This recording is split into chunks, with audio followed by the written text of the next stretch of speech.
$1 bill, yo. And we actually have a jam-packed stream today. We're going to be talking about castle stuff. We've got accessory packs. We've got World Edge stuff that we want to talk about. And we also have a new parcel that we're creatively making called a donut. Yeah, so we got a bunch of stuff actually. Yeah. Oh, and mountains, Okay, so we're starting off with a preview of some of the larger buildings that we've been working on that you guys still haven't seen yet. Did they ever gray box test this? At one point, I thought we had a version. We did, and I can show you kind of like some pictures of the old progression. This is when we first started. And this was some of kind of the ideas that we were like, oh, eventually you'll be able to have walls and towns. Those are great looking trees. Yeah, exactly. Blair will love those. But yeah, so this actual keep right here, this is kind of, let me find a good angle here. Oh, did I screw it up? I think it was this one. Yeah. Just trying to show off the before and after. Just trying to show off the before and after of where we've come from. We wanted to retain a lot of these cool shapes that we had. I realize I can't see my fingers, so I'm going to use the pointer. Yeah, that's true. We loved the shapes that we created, and it was all fun and all, but that was just jammed into boxes. They just didn't really exist. There was no rooms carved out. Yeah. So that was the next step, was taking this idea and making it functional. And so that's kind of like where we're at right now. And but wait, there's more. So not only did we like those shapes and the size of that, and we had to make it all functional, but we've kind of changed things a little bit. We have. You want to go off? Well, there's been a couple things. So first of all, you guys may or may not have noticed we stopped offering these things in the store. We just sometime at the end of last year, we decided that we were kind of tired of going down that route of the big pledge packages, so we just kind of retired it all from the store. So we kind of functionally moved all of this stuff from an assumption that players were going to buy it, which most players won't, to the assumption that is more likely, which is that guilds and large groups of players are going to want to craft these. So we've moved all of it to crafting. The other impact that had was we decided to make more of a progression out of it. Instead of having them be unique, custom crafted buildings that you just make one of and then the gameplay's kind of over, we moved everything to be an advancement model to where you start with a baseline building and you expand on it over time. So what you see here is basically what Jon commonly refers to as a gray box environment, meaning that he's modeled it out to test for flow and to check the polys and things like that, but it doesn't have a lot of the detail, and it hasn't been textured. And the reason you do that is because when it's in this state, you can make changes very, very quickly, and quick equates to much cheaper. So if we wanted to go through, and he painted this whole thing, and then we decided that doorway right there was too low, it needed to be raised, that'd be a lot harder, right? A lot more expensive to change. So the gray box version Jon created here is great to give us a sense of flow. And then what you see, all the areas that are colored various colors like red and purple and stuff like that, are areas that players can now go into and expand upon. Right, so it's basically an opportunity to upgrade this section of the castle or citadel. So Jon will talk you through kind of how that works and what he's done to make this building expandable. Yeah, good, and that's all good points. And this, I would actually say, this is almost like a gray box 2.0. So it's the next evolution in a model. So you start with super simple shapes. And then when you kind of get some of the scale down and some of the flow, you go to the next iteration and you work more of that flow out. And now we have, what I'd say is I'm starting to put into actual model detail, and this thing keeps popping up and down. This is one of Dave's castle concepts. I basically took a screenshot and he started painting in or just sketching in details for ideas. And you can see I've started to just actually model in some of this stuff. So although it's still not textured, we're definitely at a level of model creation that we're starting to apply to this now. I just kind of wanted to show that to you, like, real quick before we get started. Yeah, and in terms of, I mean, you guys have got to remember, we don't have a giant team. I mean, the environment team is basically, what, three people? Yeah, we have Rudy now. there's only a couple people. So This stuff inevitably kind of gets pushed to the back when other stuff that's more pressing comes up. So it's been more of a slow cook, right? Like we've been working on a little bit in the background, and then it gets sidetracked for something else, and we'll come back to it. But it is starting to come together in a way that now is actionable. So I think from this point here, it's finally hit a point where we feel comfortable enough to move it into actual production, like get it going into texture and turning them into real assets, right? Yeah, because we're involving outsourcing. And so outsourcing will start helping us with some of these bigger ticket items that it would take a team of, a half a dozen artists. Months, right? And months. So I'm having trouble talking with that helmet. Do you want me to take it off? No, it's fine. I think you should keep it on for the next half a year. I think that'd be great. Every day. So. All right, so this is just a quick example. We started getting some paint call outs on how we actually want to take this to the next level of even more detail, or to more of a final kind of what it would look like. And we just came in here and modeled some more details. And so really the next step beyond this will be to send it off to get it to be textured. So talk about why we do the different color stuff and what that means. Like, what's the mechanism if I want to upgrade that yellow area as opposed to the blue or whatever? How does that work? Yeah, so excellent. So I was going to segue into this, which is you're wondering why we keep saying gray box, but it's got colors all over it. So what each one of these colors represents is something can be expanded out. So we loved that system with the hippos where you feed it. Right. So so that's an internal term. So you guys have seen this. If you run in a campaign world up to a foundation wall segment, right, and you use it, it brings up a UI that you can then feed it building materials. And if you feed it enough, it'll upgrade that wall to a fully completed wall. Yep. So we call those hippos internally, and I think it's because of the game Hungry Hippos, because they just eat materials, and you have to do that. So anyway, we call them internally hippos. So these are a variation of the hippo system. Right, that is a specific, what do we call them, keystones? Keystones. And I have some in the other, when we go into Unity, I'll show those kind of like what But it's a particular, like, so for example, in an archway, right, the stone at the very top, like right there, might be an interactable that has a little symbol on it that means you can click on this and it brings up effectively a hippo UI, right? It brings up that same interface that you can feed stuff to it. And it's tied specifically to one of these colored areas. And I really like this idea because, like the walls, not one person has to own anything. And you're not fighting where you're going to put it or who's putting in what.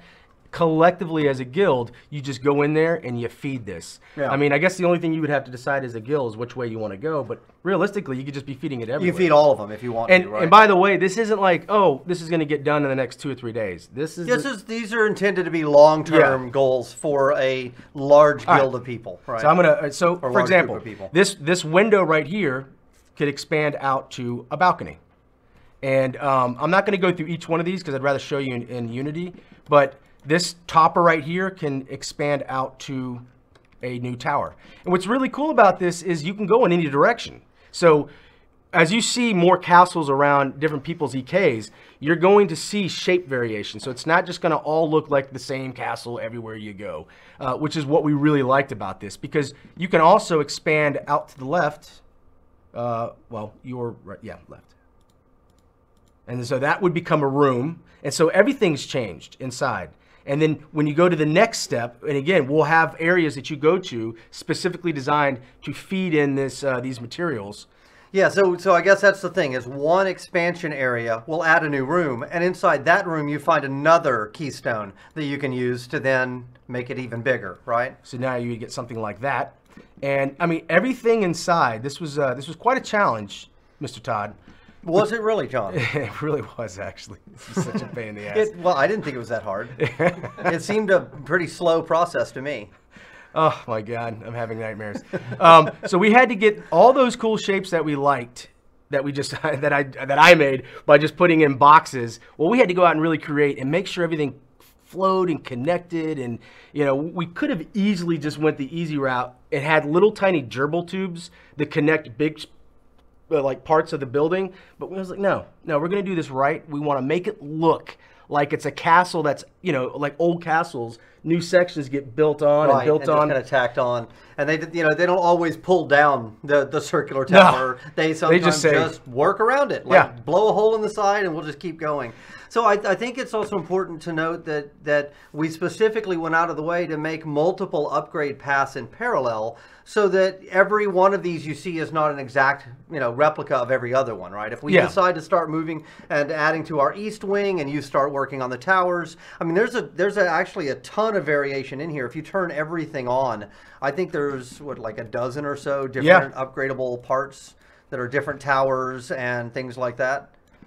And and it's all meant to work from the base castle, right? Which was really kind of helpful for us. All right, so then I'll go ahead and just unlock it all just to kind of show you guys, because you're gonna get boop, bada boop. So you get that. That's the. Somebody said, Tennis said, I told you John was the better streamer. So you got one fan. Woohoo! Yeah, Tennis, I love you. And then you're gonna remove, and some of this stuff as you're filling it in. Like you're seeing this in a bunch of different pieces. You'll never see that. It'll get swapped on and swapped out all at the same time when a new piece comes in. And there, so that I think is close to the final. And then we have, I take it back, I lied. We have balconies that can then expand to the big fin. The big fin. And this right here is obviously stand-in. This is definitely still gray boxed, but there will be some cool bridge-like thing that we really want to put up there. But for the most part, this whole castle area has been pretty much worked out, and I think we like it. I think we like the flow. No, I think it turned out really good. So I think this one's good to go. So and we'll end up using the same system, by the way, in other areas as well. We'll go into houses and allow you to add a breakfast nook or whatever. I mean, I don't know why you want a breakfast nook, but you can add rooms on the houses and stuff like that. So once we have the baseline system in place, I think we'll get a lot of use out of it. And I think that was one of the challenges we were always facing, which is how do we get that variety? How do we get that look where it looks like an old medieval city or town with all that variety, with only, unless you're making dozens and dozens and dozens of different houses. Well, I think doing this kind of modulated way of expanding is I just think is really good. So one thing you didn't mention is there are a couple of entry points at various phases of development where you can actually segue the stone wall directly into this thing, right? So there's one or two entry points where you run a stone wall and it connects directly to a balcony, so that you don't have to leave the castle to get up onto your walls. You can just kind of run directly across, and I think that's really cool because it makes it more of an integrated part of the overall city design. And it all flows inside as well. You can kind of and there's multiple ways to get up to multiple points. We do have ladders now, so Todd eventually gave on that, so you'll be able to ladder up to all these different places. Once again, the challenge was centaurs, and I think the decision was finally, all right, who cares? Like, let's just not worry about it. They just, somehow they pull their horse bodies up there. We'll just wave our hands and they appear at the top. And like, let's not worry about it. And each one of these towers is fully functional. Like, there's rooms in here that allow you that you can use them. It's very easy to fall to your death in this thing. That's just a thing. Be careful. All right, so let's go into Unity, and you're gonna run around through it a little bit. Yeah, let's run it around. Let me hide some stuff. Any questions so far? There's been a few. This is why Todd's here. Yep. So somebody asked if we'll be able to use a version of this in campaigns. And actually, we did design the baseline version with really good flow for people to fight over in the campaign. So it wouldn't be the same, though. It would be a pre-built foundation piece that you'd have to run up to and feed to grow it. But there is a spot for the tree. And John showed it at the beginning, actually. It's in this kind of sanctuary cathedral area that's over here on the left. I'll expand on just a hair. That was actually a very good question, because that was one of the biggest challenge of this massive castle was we had to create a castle that provided sieging for campaigning, but also housing for players and EKs. So this area pretty much right here where you see the gray part, right? This is the bulk of the sieging area, where we're going to have our Tree of Life is going to go right where you saw earlier, as Todd said. that's where you kind of come in. But there's multiple levels. And yeah, so John really did put a lot of work into this part, and we did some testing internally with some sieges to make sure that it has really good flow for fights, and it worked pretty well. All of those giant towers and things off to the right are kind of superfluous. Like, they don't really matter. People can run into them, but they're not really key from a siege objective standpoint. So I don't know that it will make a. I don't know that we'll even bring them up in campaigns, to be honest. We could, but it seems kind of unnecessary. So let me just turn some stuff off. Sorry, bear with me. All right, so this thing is probably all on. We tried to get this. We're very close to having this whole real system quick, working. one Scree asked if the dregs is still going to allow you to free build. So in theory, yes, that's still my intention, and we're working on a lot of the token system stuff right now, like literally this week. I had a meeting right before I came in here with Brandon to talk about getting the token limits set up, which is building limits. I don't know if we've even talked about that, but it's basically how do we decide how many small, medium, and large buildings or small, medium, large wall segments and towers you can put in a parcel, and we basically use counters that say, okay, here's your weight limit. We call those tokens. So we were adjusting the token limits right before we came in here. That's the same system in the EKs that we also use in the campaign worlds. Eventually, we may have to split it out and have different token limits for one versus the other for performance reasons. But right now, at least, it's one system with one set of design variables. So I'll do a Tuesday, Thursday update at some point here in the near future where we go into the token system. It'll be some time between now and 5.6 when you guys get an update on that. That talks about it in detail. It's starting to solidify now where I feel pretty good about it. I am just turning things on and off so we can run it through and it's not all like shimmery. Just give me 1 second. Mr. Todd, any other questions while I finish this up? Let me see. Round table. I don't know. What else did I miss, Jack? What was in there? Will we be able to hang guild flags on buildings? In theory, yes. So that's something that are you going to show that later? Yeah. Some of the customization with the flags and the attachables and stuff like that. So yeah, so that's not in yet. And specifically, you said guild flags. So the system for attaching flags to attach points is in, and we'll be able to show that some today. We don't have yet the importing of guild crests in to customize those objects. So that's coming in the future. So, all right, let's run through it. Cool.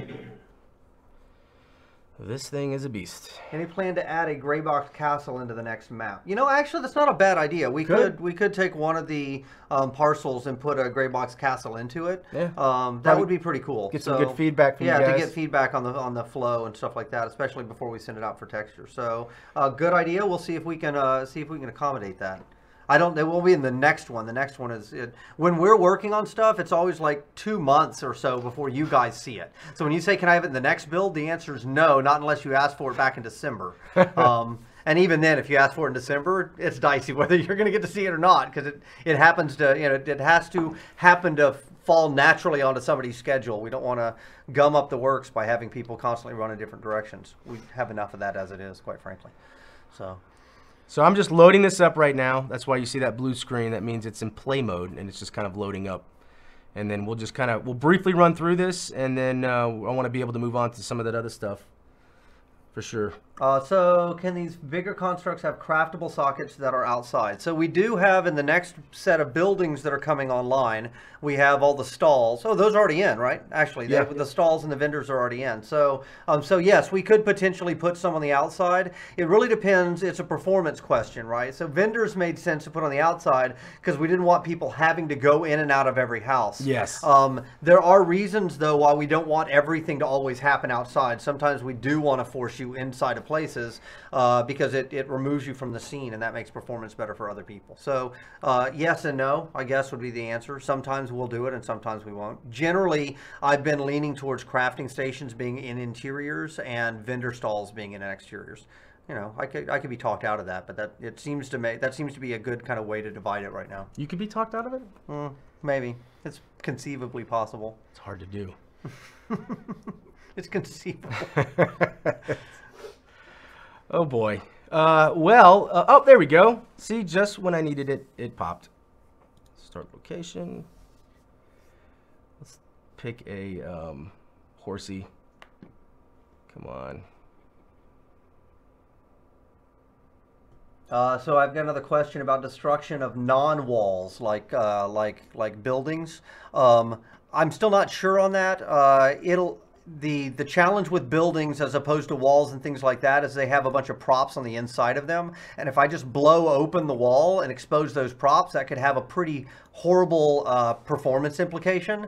So we may, with those buildings specifically, have them switch from a we've already got an under construction state for all of them. We have a destroyed state as well. We actually have a couple of destroyed states that have come back now. They haven't been integrated yet, but we've got like an abandoned state, a burned out state, and a rubble state. We may just swap the building when it takes enough damage over to one of those states, as opposed to having those actually blow apart. I don't know. I'm not completely sold on it yet. I want to see what the performance implications are. But to me, that doesn't feel like, if it causes a lot of performance pain, that's an area that I'm probably going to give on, because I don't care that much. As long as there is a visual indicator of a building being destroyed, whether it actually blows apart into pieces or not, I don't care. Like I did with walls. With walls, I cared a lot.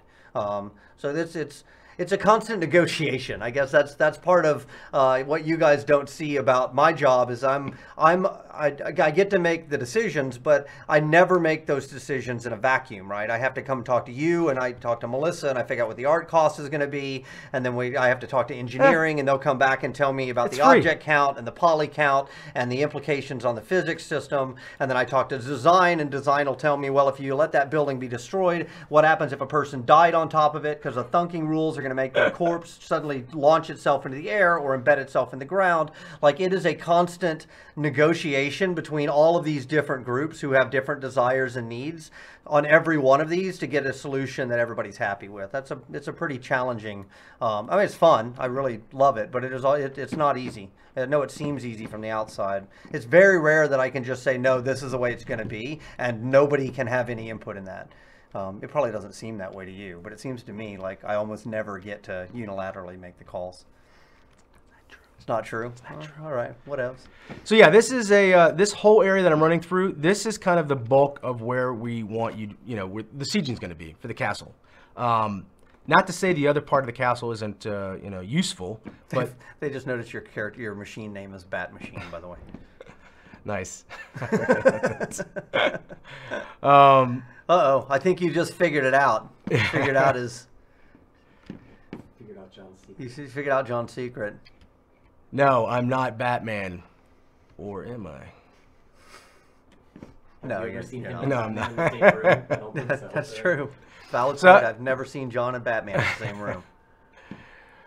So I'm just running through various sections. This is like something that we were calling, and these will have names, and we even talked about possibly having them, allow them to name the sections themselves. We can, as a minimum, we need to give them unique names so that players can communicate, right? So if you say, hey, everybody, let's upgrade the Belfry right now, that you can go in and you can find the keystone that says, yeah, here's where I'm supposed to do that. So to get everybody talking the same language. It's actually kind of challenging with a building this large and this complicated. And I tried to add as many cool little spaces of gameplay.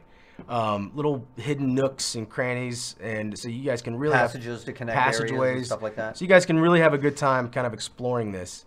Yeah, this would go up. This is one of the ladders that goes up. Unfortunately, I don't have that function in right now. But it'll just be an F to interact, and then you go right up the ladder.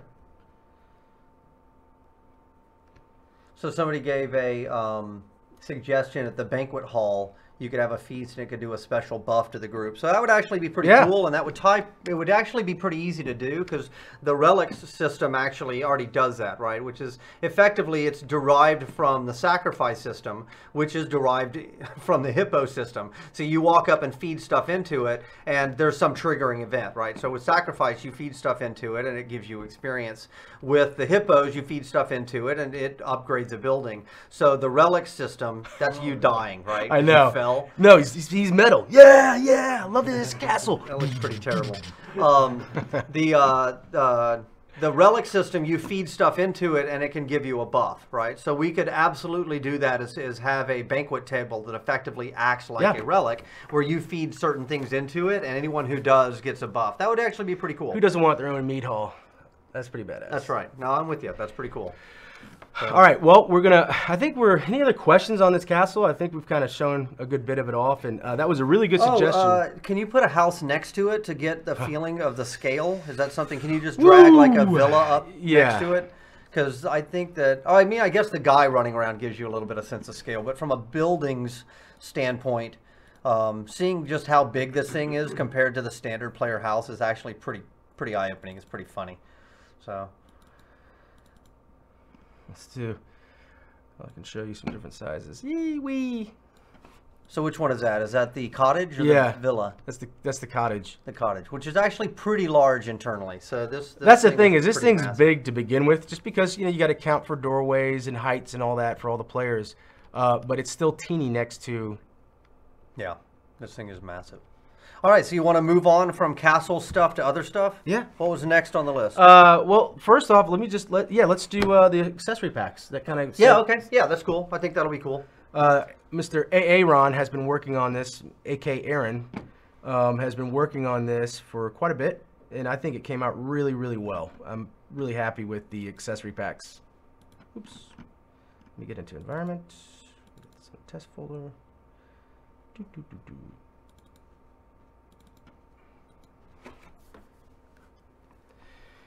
So yeah, these are the what was it? 2015, 16 accessory pack. No, there's a couple things in here. Yeah, there's a Kickstarter pack, and then basically what we did was we did customized packs for different Kickstarter packages that we promised way back in the Kickstarter. So we're finally getting around to making that stuff now. And then the other one was the guild halls. We did a series of guild halls, and that wasn't for any restrictions. It was a package that said you get a guild hall of your choice. And it kind of evolved into something else. Yeah, it was basically, we tried to figure out what to do with these and decided that the right answer was to create one baseline building and then custom theme it so that different guilds could have different types. And so we can kind of go through those as well. I don't know how many of those you're going to show off, but the other thing you'll notice is we tended to theme these, now that our lore is fleshed out quite a bit more, like we themed them for order and for chaos and for balance, which I think is pretty cool because it ties back to our lore and ties back to the gods. Just another quick shout out. This is our new fire effect that Mr. Greg did, and it came out. I love it. Yeah, it's really cool. Really well. Yeah, it's a little more stylized. Yeah, matches the rest of the game a little better. So yeah, someone mentioned about putting in banners and stuff. Oh, so somebody, I don't know who, was that you? Or is that Val? Saying we should answer a few questions. So there are a couple of questions, but I keep seeing questions that are not really anything that I should answer. Like, specifically, how many of this do you have? I never know. I have no idea. So I don't know why I always have these meetings where it's like, tell me how many things it's going to take. That's all Blair. I never have an answer to those questions. So that's why I just don't kind of reply, because otherwise my reply is always this, which is, I don't know. How many is it going to take? Some. It's going to take a lot. It's going to take many. I don't know. Blair handles that. He handles the balance and design. I like this one. So I don't know. Yeah, that's really cool. So this was the general crow theme, right? So we had an order of balance of chaos and a crow themed one. This was the one that was just kind of crow themed. So I think what's cool about this too is just showing kind of the amount of variation you can get just off of attachment customization. Attachments. A few roof swapping materials and stuff. Because we didn't want to drastically change the lodge. We wanted to remain these to kind of look the same, so you know what it is going in. But we wanted to give you the customability to customize it. The ability to customize it. Yeah, so one thing, somebody just mentioned performance is affected by effects and stuff like that. And it's a pretty valid point. We actually don't have an LOD system in yet for effects. So you're seeing the full-on effect even at a distance. It's one of those areas that we know is dragging our FPS down. We just haven't gotten to it yet. There's a handful of those that are like, yep, that's totally a thing. Just haven't gotten to it yet. So yes, we will definitely put that in.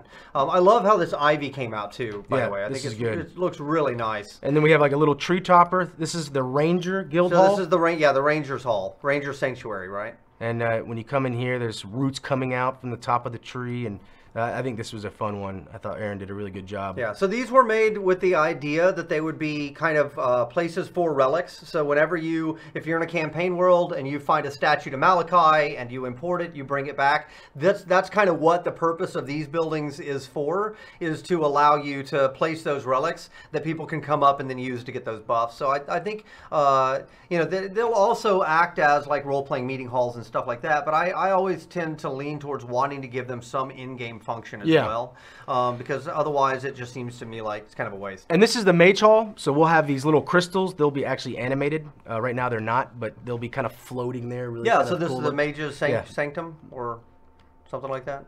They all have names. They all have names. I never remember the name. So Templar. Yep. Was this the Templar Hall? I think so. Well, it certainly has the fire, so it would likely be, which is, my guess is that you're going to see kind of this general kind of dome kind of thing repeated, the dome and fire and brazier thing repeated for some of the Nathari architecture, though we haven't really explored that yet. So I could imagine this could be kind of a westernized version, if you will, of the Nathari architecture. And here's variations of that keep as well. And we just started doing this, so because we've come back now, realize that we want to add a lot more. So we're going to come back in and add different trims that represent each one of these factions. So, but you can still see, with just a little bit of love, you can quickly make this look much different. Yeah, it can look a lot different. Yeah. So somebody asked Templar or Confessor. And so the way the lore is written, Templar and Confessor are like two sides of the same coin, right? They were basically part of Mother Church. Like there was one organization in the church, and effectively there was a giant split in the dogma of the church that caused it to split into two different parts, where the Confessors became much more hardline zealots, and the Templars became a little bit more soft protectors. And so I think that what we'll probably do over time as we explore that concept is we'll come up with kind of variants that clearly are derived from the same base. So we'll come up with an architectural style and a symbology that was the original set when those were two siblings, two halves of the same whole. And then what we'll do is vary them a little bit so that over time they kind of diverge. Right now we haven't really done that yet, and I expect that that'll be some of the stuff that we do post-launch, is we're going to dig into each of these cultures and go back and really fill them out from a symbology standpoint, from a narrative standpoint, and from an architectural standpoint. And also fashion, like how do they dress? Yeah, we dipped a toe into it for each of them. Like here's kind of what Frostweavers look like, but we haven't really explored it to the kind of degree that we can. So I think that's something that we'll be doing, from launch till as long as you guys continue playing the game and allowing us to continue adding to it. So, good point. All right, well, these are the accessory packs and Kickstarter rewards and just some other various things. So I think we can move on to let's move on to edges. So somebody asked, will guilds be able to get customized trims rather than locked to factions or gods? It won't always be factions and gods. We'll have other themes as well, but they won't be guild specific. It's just not.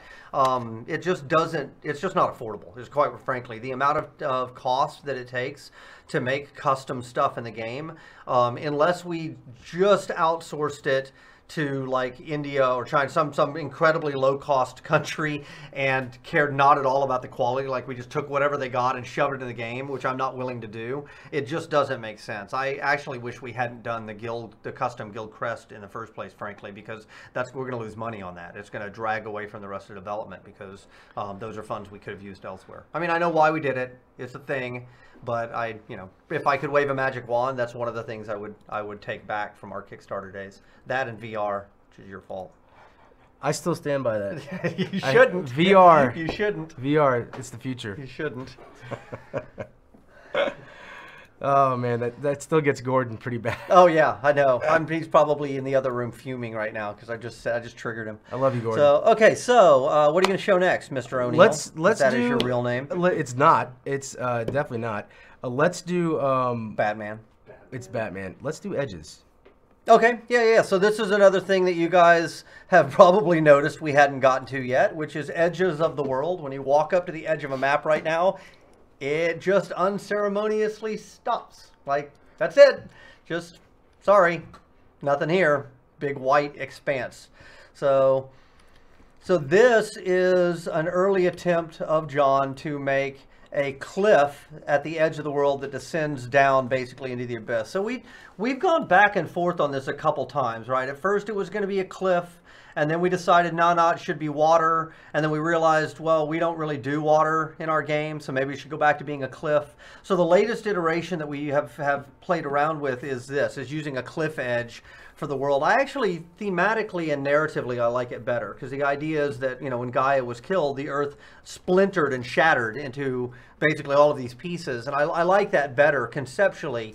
I was afraid that we wouldn't get it to work, but I think it actually looks pretty cool. Can you actually run it and run around in it too? Real quick, and these are, we're kind of shifting thought processes on new ways of making these parcels or cells, I should say, and this is part of kind of our new modular set idea. Yeah. So everything is moving to, well, not everything. Not everything. We now support, in addition to the custom crafted areas, the ability to build areas out of tiles. And this is actually, what you're seeing here is 3 tiles. You've got, I don't know how to point to it, but you've got a corner piece, a straight piece, and an interior corner piece, right?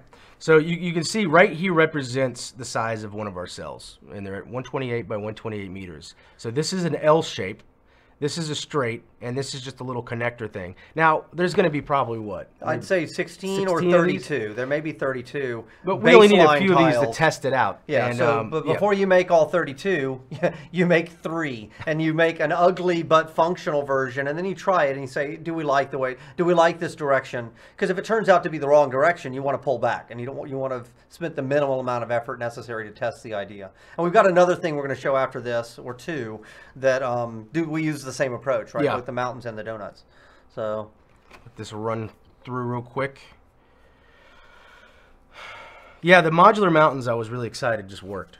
Yeah. And so before, when we had mountains, it was on a giant parcel, and it was one big 7 parcel. or 8 cells. The downside of that is every mountain range looked exactly the same, right?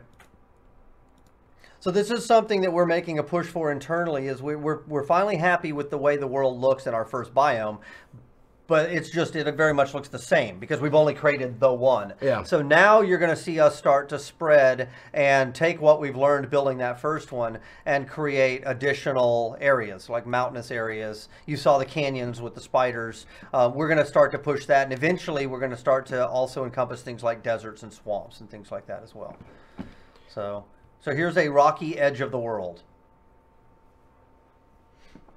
We're also spending a fair amount of time right now on the proceduralization, right? The ability to make these worlds. We've been building Legos to build worlds, but we've been having to assemble those Legos by hand. So we're just to the point now where we're starting to create algorithms that will create our worlds procedurally, with the eventual goal of every world being generated, still having this kind of custom crafted look, but being generated and then being able to create basically an infinite number of those, so that you'll always have a new exploration game when a new world comes online. So we're just starting to see the fruits of that effort. What is that? Bear fruit? Bear fruit? the trees of that effort? The trees? Fruit? I don't know. So somewhere in there's an analogy. I lost it, but you get the point. And now you just killed yourself. Oh, you can jump off of it? Now you will not be able to right now, but eventually I think they want to. Yeah. So yeah, it's a long way down. I just wanted to show that. It's like 200, 300 meters. So yeah, I just wanted to quickly show that one off. I know that's been a large question. The map edge looks really cool. Keep going. I agree. I think it does look really cool. So I'm glad you guys like it. I think that, so what we're doing with the procedural generation right now is we're starting to generate now. We started with a bottom up. So we have the baseline parcels. Let's fill out the dioramas in the parcels, which are the harvestables and the monster spawns and the POIs and stuff like that. And then from that, we want to now add, we have that baseline randomization working. So we're going to now figure out a way to randomize the parcels inside of a world, and then randomize the worlds within a cluster. And then at that point, you can tie all those clusters together thematically and say, okay, this particular cluster is the dregs or faction world or whatever. So I know we briefly talked about, you know, the whole water thing, but what's cool about this edge system, I think, and by making it so big, is we will decide whether if we want to use fog or cloud type thing. Yeah, or if we ever decided I to like do the water. cloud better, but we also could use these same parcels in an interior Yeah. space and potentially fill them with water. And fill them with like a big lake or I've something. just been very resistant to it because I generally hate swimming in games. I think it's really lame, and the juice is not worth the squeeze. The cost to Love implement that. That's my favorite Todd term right now. the cost to implement swimming, when you include the system and the 3D movement and the breathing mechanic and all the animations and what happens when I die underwater and what happens when somebody shoots a fireball underwater, like, it has so many weird edge cases and it's so crappy to have to work on. And at the end, what you get is something that most players bitch about anyway. Like, they're just like, swimming's lame. So I'm not a giant fan of swimming, so I'm gonna continue to kind of put it off till the end. But we are starting to hit the point where some of those questions are coming up. Yeah. So because at the same time, I do recognize. I mean, a world with zero water, like no lakes or anything, is kind of lame. At the bare minimum, we will have streams and maybe ankle deep water. Type of stuff. Well, certainly we'll have that, and we'll have to come up with something.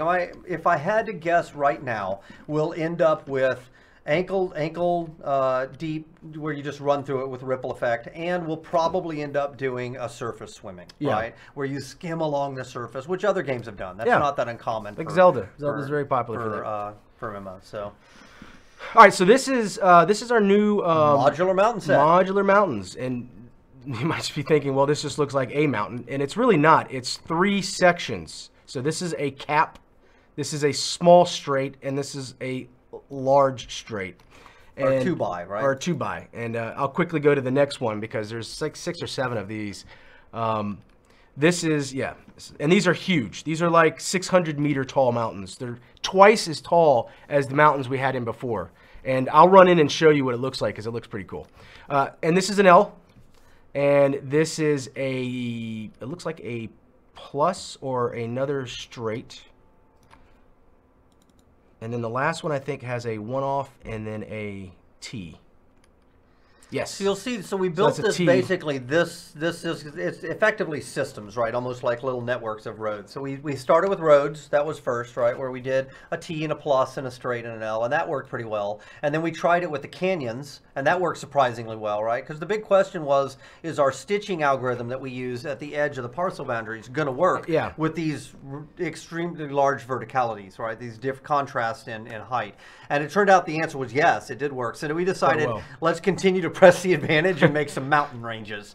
And so these have turned out pretty cool as well. So you're going to run around. We're going to run through and we're going to show off some of these. Yeah. And you can show the stitching. I mean, it's hard to see actually unless you're looking for it. So I mean, I'm always amazed by how awesome the stitching works in real time. Like when you're moving stuff around, it's incredible how well it actually works. Oh, Gratishar asks, will we be creating elevation for different areas, like plateaus for cities and castles? That is an excellent question, and in fact, you're going to see it right now. We're going to show you that right after we show the mountains. Or actually, I guess at the same time, because it's all kind of connected.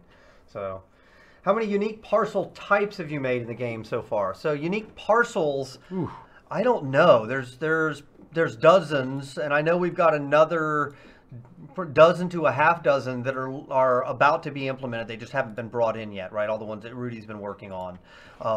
They're all right now the highlands biome. They all fit into the same general thing, though we're starting to explore some variants of that, the canyons being one, the forest being another, the mountains will be another. So these will all be kind of in that same initial biome set.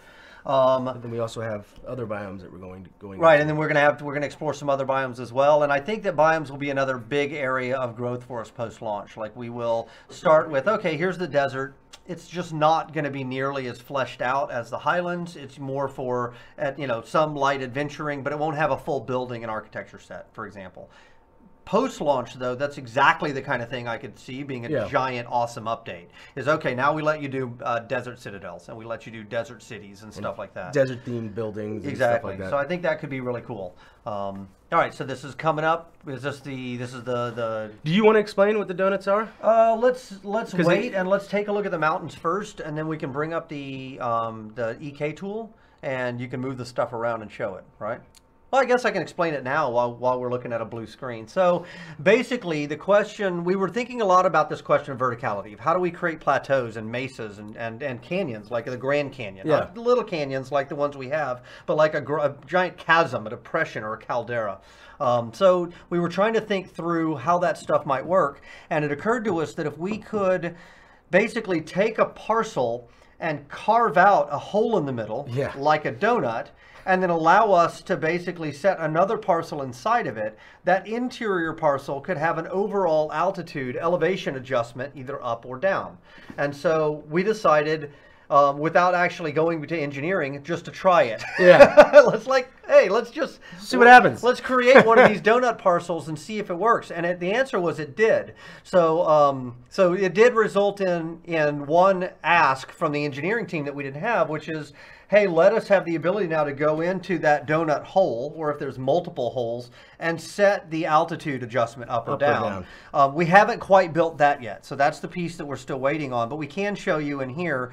Now, you know, I can take a ring of mountains, and inside that ring of mountains, we can set a city. And if the altitude adjustment is plus 50, which is 50 meters, that's the height difference of the Spider Canyon, for example, then you could actually raise up the interior lip and have a citadel that actually sits up in the middle of these mountains. Or you could depress it down and create a caldera, or you could create a big chasm that runs through the middle of the map. So this is going to be incredibly cool because it's going to give us verticality like we've never had before, and it ended up being a very, very small tech ask, like literally a couple days. There we go. So here is an example of the mountains in the game, which I think you will agree look pretty cool. So there you go. There's some verticality for you. They're massive. I mean, they are absolutely huge. So this is actually, and over here you'll recognize this as an entrance to those kind of the narrows, the slot canyons. Well, it's not an entrance actually. It's just a drop off. It's a cliff.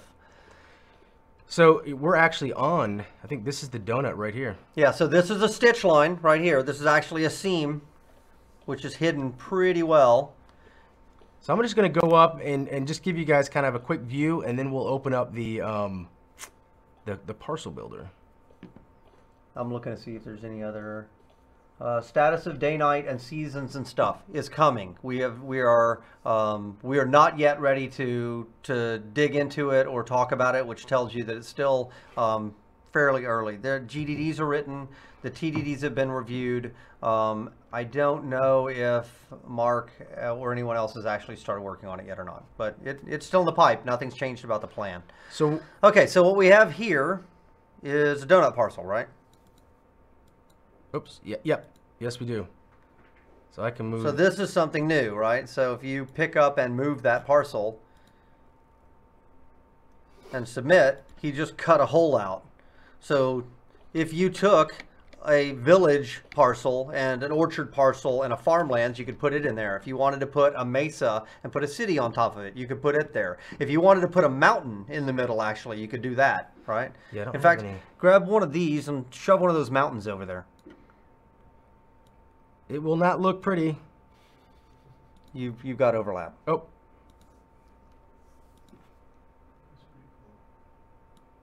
Move that there. Move that there. There you go. That should work. Boom! There you go. You got a huge mountain right there. Actually doesn't look too bad. No, it's pretty cool. So now if that mountain, so the other thing to keep in mind is that these things are nested, meaning a donut can contain a donut, So I could have the outer ring of mountains, then has an inner ring with another peak, and inside that has a caldera that's sunk down. Like this system, it gives us a ton more flexibility for building than we've ever had before. So I think it's pretty cool. And what I love about it is that it just speaks to the kind of underlying system that we're able to get it to work with so little additional tech rework, like basically none. What we had to do now is ask for a sea level adjustment, which is the baseline altitude for the interior parcels, whether you wanted them to go up or whether you wanted them to go down. I keep getting overlap. Yeah, I'm loving this system. And like you said, it just gives us so much more flexibility. Different elevations also create the ability for negative elevations. So like tunnels, dungeon caves, etc. What I've done. So yes, you can go up and you can go down. The challenge with dungeons is that we can't, with Unity right now, cut into the terrain, which is why you'll see we have to kind of fake it. So we did create a version of the canyons, for example, that has these caps on them. John's actually standing on one of them right now, so I'll wait till he comes out and we can show this off. So hold on one sec. Yeah, it's about to come up. Boop, boop, boop, boop. So you can see over here like that kind of rocky outcropping that's above that area. That's how we have to do caves right now. We don't have the ability to cut into the terrain. So what we end up doing is actually creating a channel where to press the crane and then we cap it with stones. It's not ideal, and eventually I'd like to go back and be able to literally cut into the terrain, but it's not something Unity supports natively. So in the meantime, I think that this version works pretty well. But yeah, we do have the ability to do systems now with straights and T intersections and pluses and turns and all that kind of stuff. So that means that technically we can do it. It just doesn't look quite as good as I would like. I'll show the, I don't know, because not a lot of people might have seen the crypt yet. Yeah, and that's a good point. This is kind of a good... Yeah, it's a good example. Like here's a crypt cave. And so what it's technically doing is actually a depression in the earth that has this kind of cap on top of it, this hilly cap on top of it, which gives the impression of a cave, but it's not actually cutting into the terrain. But I still think it looks really cool, so we can do this kind of stuff all day long. Well, within performance. We can't go too crazy, but... Within reason, Within Todd. reason. Within reason. Although all the lights are free, right? According to Mike? All right, somebody said, on a serious note, there were a few things that were said in a QA a couple weeks ago that drew the conclusion this game will be pay to win. Oof.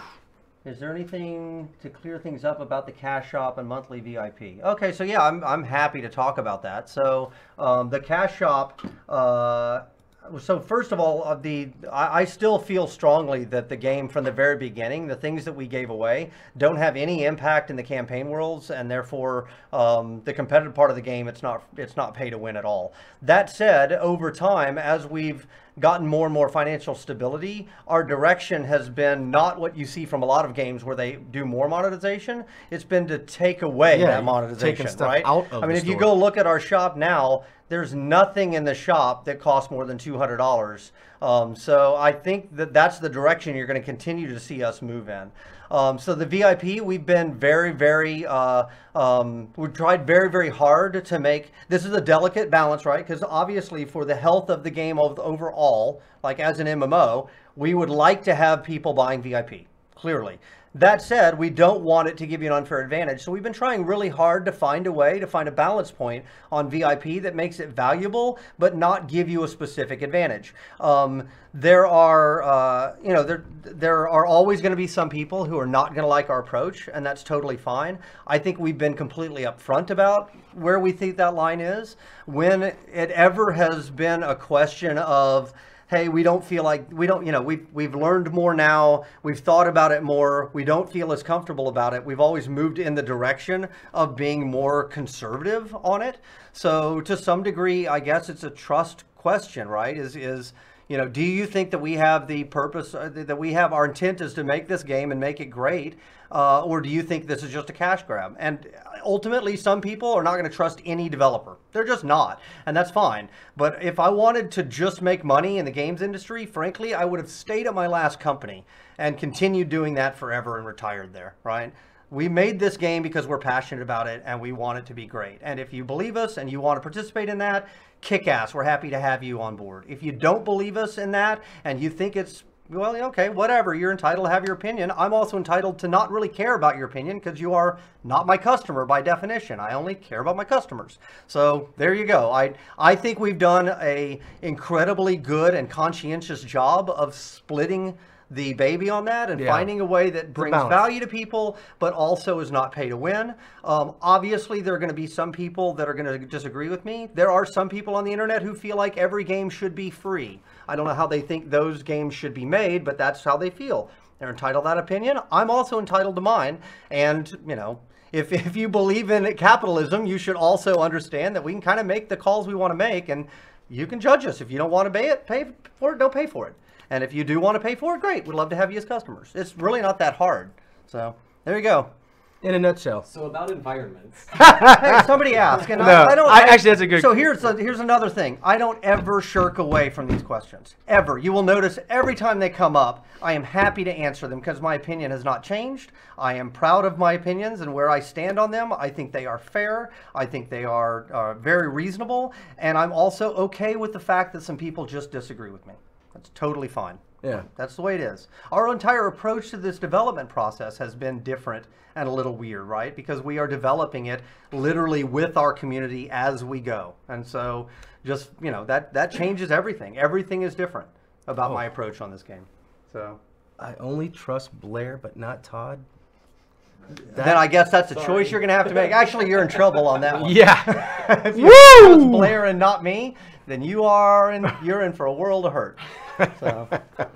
Look, there's other great games out there too. So I mean, if somebody doesn't like our approach or they don't like our art style, I don't know who could possibly feel that way, or they don't like Blair because they don't like his cat t-shirts or whatever, there's plenty of other games out there. Sure. It's weird to me. It's just a game. Like there's movies that come out I have zero interest in seeing, and so I just don't go see them. I mean, that's it. That's it. It's not like this has to be a holy war every single time. Yeah. And it has to be. It's just it's a product. If you like it, buy it. If you don't, and you think the company sucks, the product sucks, don't buy it. That's cool. This is the way I look at it. Totally fine. When people ask me, we're a small team of passionate developers. That's it. We're We're trying to make a game. You get down to the base of it, that's what it is. We pour our hearts and soul into this game. And, Yeah, that's it. I'm loving it. It's getting there. It really is. Definitely getting there. So, Any other questions on environment? I'd like to say that, did we cover that one enough, Jack? Do you think we're good on that one? I think you did a good job. Someone's like, holy war. All right, we're going to bring it back. Any other environment questions? I hope you guys enjoyed this. We tried to give you guys enough today. And no spreadsheets. No, it in the A column. So now you're just smashing on Blair. Yeah, I know. This is just Blair smashing now. So, okay, so anything else? So I think you guys, in summary, I'd say, so there's a lot of really cool stuff coming down the pipe with environment.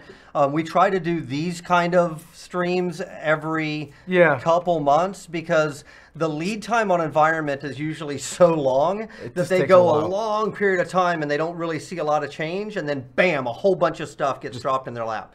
And there's actually a whole bunch of stuff right now that's getting worked on. So this is all stuff that is coming, I'd say, in the we can actually say. So the castle will be a while because it's got to go off, right?